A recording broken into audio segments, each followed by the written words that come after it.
Hello and welcome to week 2 of Talking a Little Football. I am Blake Toppmeyer, sports writer at the Quincy Herald-Whig. Along with me, Rick Little, Quincy High School football coach. Rick and the Blue Devils got off to a 1-0 start to the season last Friday, beat Alton 30-20. Obviously had a very strong start to that game, started off with a 24-0 lead and was able to hang on at the end. What was the most encouraging thing that you saw week 1 at all the positives? What was the most encouraging thing? You know what, we talked last week that it was be so important for us to get off the football, and that's something that I thought we did a great job with that first drive, and actually the first quarter. I thought we did a good job of sustaining drives and gaining momentum throughout that first quarter, and got to, like you said, the 24-point lead. And a lot of it was attributed to the fact that our linemen were really getting off the ball, and it just makes it, we were getting a push. And if you look on film, you can really see that. As the game progressed, Alt made some adjustments, and our push became less significant. But in the end, we were able to hang on. Sure.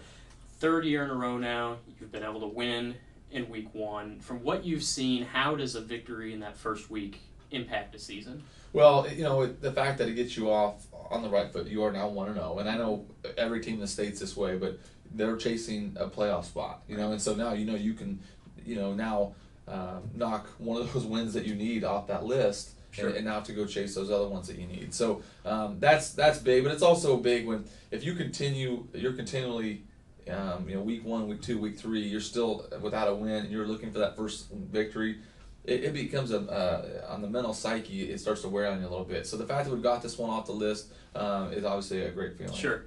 Kind of like a soccer player getting the first goal of the season or something like that, right? You got the first one out of the way now, yes. You mentioned the line play, and obviously that, especially in the first half, had very good offensive line play, and running behind that was Malik Robbins picking up the 150 yards on 22 carries. In a year's time, he's kind of gone from being a guy in the shadows a little bit to now we've seen in week 1 he's become your featured back. Do you ever have to remind yourself that he's still just a sophomore? I mean, is it hard to remember at times that he's still just in his second season here? It's amazing. Yeah, I've never looked at it that way. It's just we knew when we had him, hey, this guy's pretty talented. I know last year we talked about where his name was freshman Malik Robbins, and we slowly had to take that freshman tag off him, and now he's just Malik Robbins, and he's a very nice running back for us. I mean, one of the things that I told myself even Friday night is that the focus, I know Alton probably had read a lot about him and knew that he was a nice piece we had coming back, and the plan was to really limit his carries somewhat. You know what I mean? Mm-hmm. It got to the point where we got in a situation where we were fighting for our lives, and not that the other guys aren't capable. It's just sometimes Malik's got that big playability that he got us off the hook a couple times, and that's a nice thing. It's going to be different guys at different weeks. Mike Davis plays Rose, but we'll get some other guys back as well, and we're going to find that it'll work itself out. But week 1 has happened to be Malik's opportunity to kind of carry the team. Right. With the win Friday, you extended the home winning streak to 10 in a row now. A streak that dates back to the end of the 2008 season. What is it, and I know everybody prefers to play at home, but have you noticed anything extra special about playing at Flynn that maybe brings the best out of your guys over the last couple of years? Yeah, I think they definitely love playing in front of the home crowd. That's without a doubt. You can see that, but I think it's just the little things. I think that they continue to build and they just help us out. The level of familiarity. Just I know it sounds funny, but even with the locker room and coming out and your routine. You can go home, you can eat, you can come. It's just.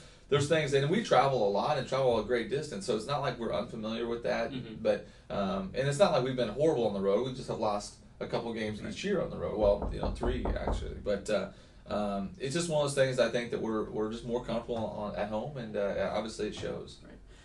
Talk about home. Now you're going on the road this week at Metea Valley, a team that won last week. So 2 1-0 teams coming into this contest.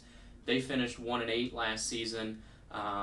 But a lot of people are talking that they're going to be better this year. I mean, how much improved do you expect them to be this season? A lot. And I mean, I told the kids, just yesterday in film, I said, guys, we relish the role of going on the road. And maybe, if somebody just looks at records and from a year ago, they think, wow, Quincy High is a huge favorite. Right. But I'm here to tell you we're not. I mean, they bring 22 starters back. Mm-hmm. We bring 5 back, and if you know anything about football, that's huge. And those kids were skilled, and they were in a lot of ball games last year, even as a 1-8 squad, and they gave us all we wanted last year. So we know it's going to be a stiff test on the road. You know, the whole day of travel, you know, there's a lot that goes into it. They're not excuses. They're things that I like to stack those things up and tell the guys, hey, now go do it. You know what I mean? You know, there's a whole big list of reasons why you shouldn't win, but I'm telling you, let's knock all those out and let's go win. And so I feel like it's a game that's going to be a tough challenge. They're a much improved football team. They won last week over Plainfield East squad and did it pretty. The score was 38-26, 24 maybe,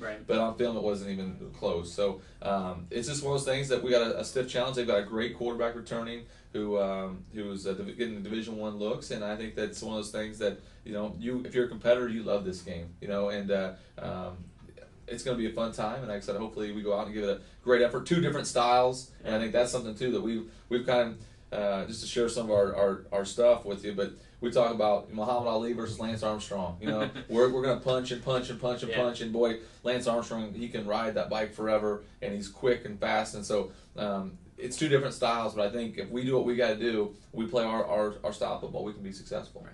Yeah, I know they were a team that aired it out a little bit against you last year, passed it between I think 15 and 20 times last season against you when you won 17-7 last season. Are you expecting a lot of passing from them this year, kind of a similar approach from them, maybe 15 to 20 passes, or what are you expecting from them? Well, I think a lot of it's going to depend on the coverage that we show, and I think they're very well coached, and so that's something that it's not like you're going to pull the wool over their eyes. They have a great staff over there, and they've got some nice pieces, you know, in the running game and the passing game. I think they're very well balanced, but I think if they find opportunities that they can beat you in the passing game, they're going to do it. And if they find that, hey, they're taking this away, they're going to find ways to try to beat you in the running game. But I would say they're a little more heavily, well, I mean, they threw the ball quite a few times last week, and with a high completion percentage. So I think you'll find that if they have their way, they like to throw the ball and keep you on your heels, but they certainly can run the ball as well.